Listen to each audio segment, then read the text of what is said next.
On March 2, 2008, Mathias Lanzinger went skiing and accidentally signed up for the break-a-leg club, literally. What started as a high-speed chase for gold ended in a medical drama no Hollywood writer could top. One wrong turn in Kvitfjell, Norway, and boom, his career took a detour nobody saw coming. But instead of sulking, he strapped on a prosthetic, grinned at fate, and skied his way into Paralympic glory. Because when life took his leg, Mathias took life for a spin anyway, on one hell of a comeback tour, a promising career cut short. Born on December 9, 1980, in the charming ski town of Abtenau, Salzburg, Mathias Lanzinger probably learned to ski before he learned to walk, because why crawl when you can carve downhill at 80 miles per hour? From snowball fights in kindergarten to leaving clouds of powder in his wake, young Mathias was a ski prodigy with skis practically glued to his feet. By 2000, he wasn't just good. He was the junior world champion, skiing circles around the competition with a grin that said, "Yep, I was born for this." 4 years later, he wasn't just skiing for fun, he was dominating the Europa Cup, taking the overall title in 2004 like it was his morning coffee. That same year, he made his World Cup debut, officially joining the elite ranks of skiing's superstars. His breakthrough moment came in December 2005 at Beaver Creek, where he zipped down the Super G course so fast he might have outrun gravity itself, landing an impressive third-place finish. Mathias wasn't just rising through the ranks, he was slaloming past expectations. The future was bright, fast, and full of promise. What could possibly go wrong? Spoiler alert, a lot. The fateful crash. March 2, 2008 started like any other race day. Tight suit, sharp skis, adrenaline pumping like espresso. But things quickly took a horrifying turn for Mathias Lanzinger. Charging down the Super G course in Kvitfjell, Norway, he hit a gate at high speed, and let's just say, gravity wasn't feeling very friendly that day. In a split second, the dream turned into a nightmare as Lanzinger tumbled violently and suffered an open fracture to his left leg, a term that sounds bad and feels even worse.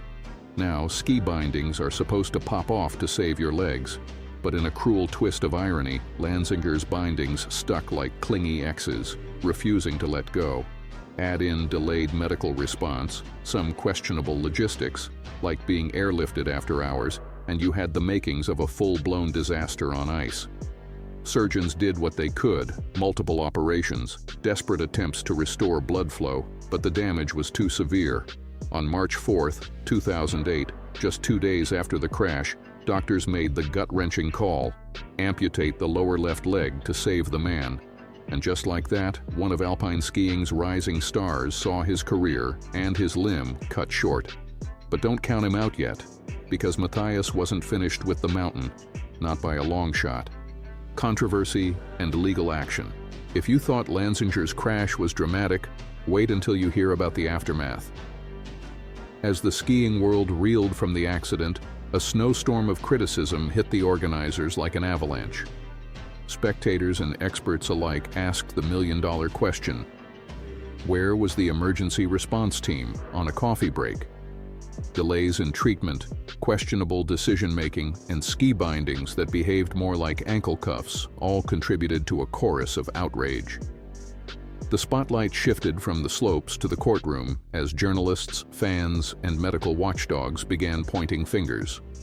In 2010, the Norwegian Patient Advocacy Board finally weighed in, delivering a verdict that echoed across the Alps. Lanzinger had not received proper treatment, and yes, that's as serious as it sounds. The report stated he was entitled to compensation from Ullevål University Hospital, the place that was supposed to fix him, not fail him. Some saw it as a tragic mishap, others called it an avoidable medical mess. Either way, the verdict confirmed what many already suspected. Mathias didn't just fall victim to a crash, he fell through the cracks of a broken system. The legal outcome didn't return his leg, but it did validate his pain. And if anyone deserved a little justice on top of that suffering Sunday, it was him. A remarkable comeback. Most people would have hung up their skis and taken up something safer like knitting or chess after losing a leg. But Mathias Lanzinger? He stared down adversity like it owed him money. Refusing to be defined by his accident, he dusted off his determination, got fitted with a prosthetic leg and said, "Let's do this." Again. Cue dramatic training montage. By 2011, just 3 years after his life-altering crash, Mathias re-entered the snowy battlefield, this time as a Paralympic skier. Turns out, prosthetic leg or not, the man still had ice in his veins and fire in his heart. He trained with the same intensity, the same grit, and probably a few more metal parts than his competitors. His big moment came at the 2014 Sochi Winter Paralympics, where he tore down the slopes like a man possessed, winning 2 silver medals in the Super G and Super Combined events. And let's be honest, after what he went through, those silvers might as well have been platinum. His performance wasn't just impressive, it was goosebumps-inducing. He skied his heart out for a few more years before announcing his retirement in 2015. But by then, he'd already cemented his legacy, not just as a champion on skis, but as a warrior who turned tragedy into triumph with snow under his feet and a smirk on his face. Life beyond skiing. When Mathias Lanzinger hung up his competitive skis in 2015, you'd think he might finally slow down. Maybe sip espresso by a fireplace, tell thrilling ski stories, and enjoy a quiet life. But no, this guy doesn't do slow. Instead, he revved his engines, literally, and blazed off into the world of marketing and motorsport, because gravity clearly hadn't had enough of him. He didn't just pivot careers, he launched himself into a whole new gear. Armed with charm, intelligence, and more drive than a Formula One pit crew, Mathias started working in marketing, proving he could switch from carving turns to crafting campaigns with ease. But the real surprise came when he climbed onto a motorbike and roared into the International Bridgestone Handy Race, a motorsport event for riders with disabilities. Yes, you read that right. He traded ski poles for handlebars and snowflakes for checkered flags. His participation wasn't just symbolic, it was a bold statement. I'm not done defying limits. Whether he's burning rubber or building brands, Mathias Lanzinger keeps living life like it's a downhill sprint. Fast, fearless, and full throttle. Retirement? More like reinvention on rocket fuel. Legacy and inspiration. If Hollywood made a movie about Mathias Lanzinger, you'd think, nah, too dramatic to be real. But it is real. Every twist, every turn, every comeback moment worthy of slow-motion replays and standing ovations.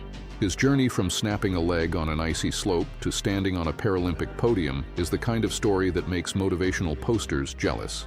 Mathias didn't just bounce back, he launched a full-blown second act that screamed resilience, grit, and style.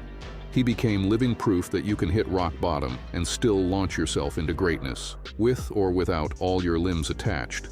Athletes battling injuries look to him as a blueprint for determination. People facing tough breaks in life think, well, if Mathias can ski, race motorcycles, and out-hustle adversity, maybe I can too. He turned tragedy into a masterclass in mental toughness, adaptability, and good old-fashioned Austrian stubbornness. His story isn't just one of survival, it's one of domination against the odds. Lanzinger's legacy? That no fall is ever final, unless you choose not to get back up. If this story had you on the edge of your seat or ski lift, don't forget to smash that like button like Mathias smashed expectations.